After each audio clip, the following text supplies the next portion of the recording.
Nanku umntana wakho Thixo wethu ezothetha ngelizwi lesihlanu moya ingcwele namandla. Mfihle Thixo wethu singeva yena singaboni yena sibone wena uqobo. Thixo wethu ingcwele namandla xa izothetha amazwi ayethethwa nguYesu esemqamlezweni. Thixo wethu ingcwele namandla.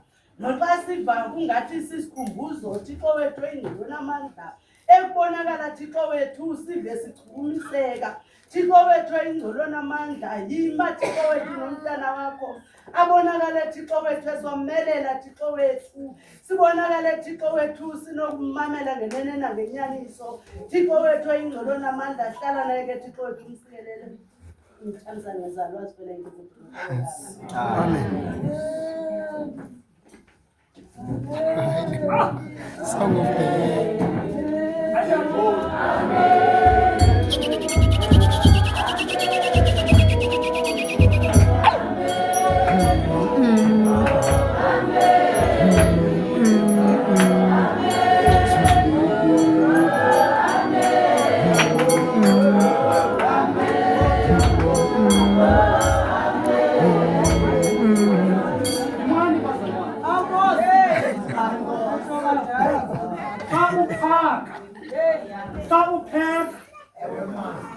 Injongo zakho kuphaka ingathi ngoku kuyaphaka akuqondi wabuphakwa khona into yoba uphaka wenza ingathi uzawuphaka yasayizi akuqondi wabuphaka uyaphaka awutyo Ncwadi kaJohane 19 amashumi amabini anesibhozo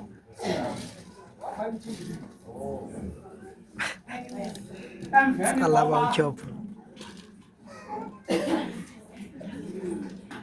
kukhwela isoldathi belingenzwanga kakuhle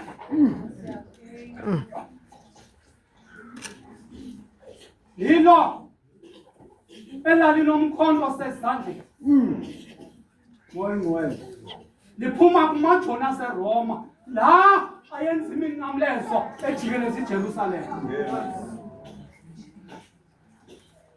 lilo lahlaba uYesu ephangweni ithi iBhayibhile yam kwaphuma igazi namanzi wathi uYesu xa ezawuphelelwa ngamandla ezintswelo zomzimba wathi nginqanile bawutshopho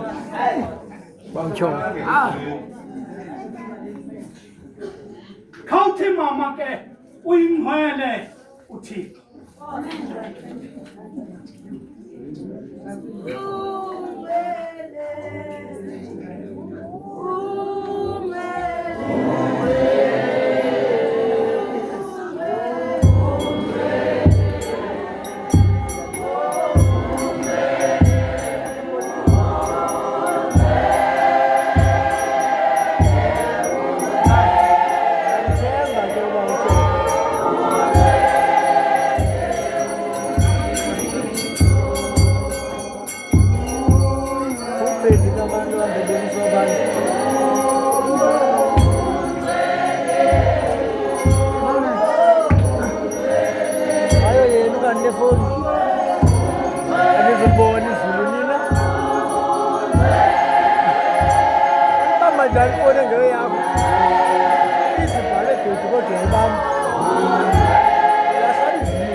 unyana kaDavide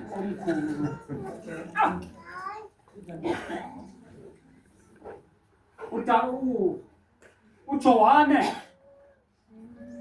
uyibhala le ncwadi ekusitithi sePatmos bawuva imali umfundi owayethandwa nguYesu uJohane yes umbhaptizi bathi ababhali uJohane yayingumpostili abanye yayithi umvangeli uya lo Johane wathi xa ebona uYesu esiza wathi nansi imvana kaThixo ethwala ethwala sonke isono sehlabathi bawutyhopho ngeli xesha kubhekwa eGolgotha ukhona uJohane ubhala into ayaziyo nento ayibonileyo. Ulapha uMaria umkaKleyopa, ulapha uMaria waseMagadala babonakalisa uthando lwabo okokugqibela kuYesu kwabubomi abuphilayo uYesu. bawutyhopho Awubhitywa ukuhlatywa ephangweni ngoba bazalwane ningandingqinela abantu abanqanwayo ukuba unalo alunyamezeleki. Abantu abanqanwayo banamava woba unalo alunyamezeleki. njalo bawutyhopho Apha uYesu uva iintswelo zomzimba eluva unqalo olunganyamezelekiyo.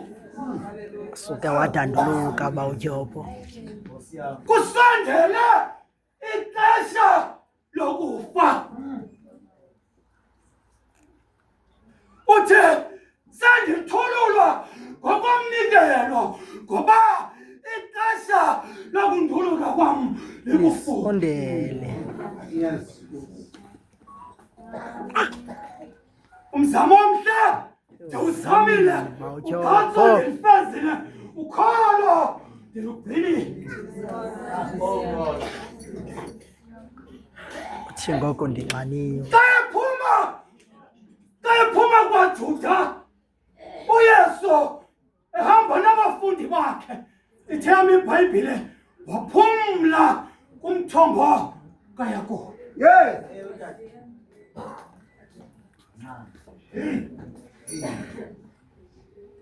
Ningandingqinela xa ndingathi undithundazela emanzini angawuphumla uyawubuyisa.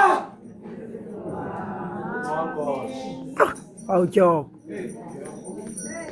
Kwathi gqi apho dadam intombi yomSamariya izokhama, wathi uYesu, ntokazi ndini ndiphe se. Wathi le ntokazi, andinabo ubudlelwane andinabudlelwane namadoda. Wathi uYesu, ukuba ngaba ubusazi amanzi endakupha wona ngamanzi ozawuthi wakwasela ungaphindi unxane nguye lo wathi xa uSirayeli ebulawa lunqalo entlango, wathi kuMosisi makabethi liwa. Akulibetha uMosisi, ithi yam iBhayibhile, wampompoza amanzi basela abantu neenkomo zabo. Ngawo loo manzi esithetha ngawo namhlanje. Yona nto uYesu akhozayo namhlanje athi ndinqaniwe, baphuma amanzi aphilileyo kwimithombo yobomi ukuze abantu bangaphinde banqane naphakade. bawutyhopho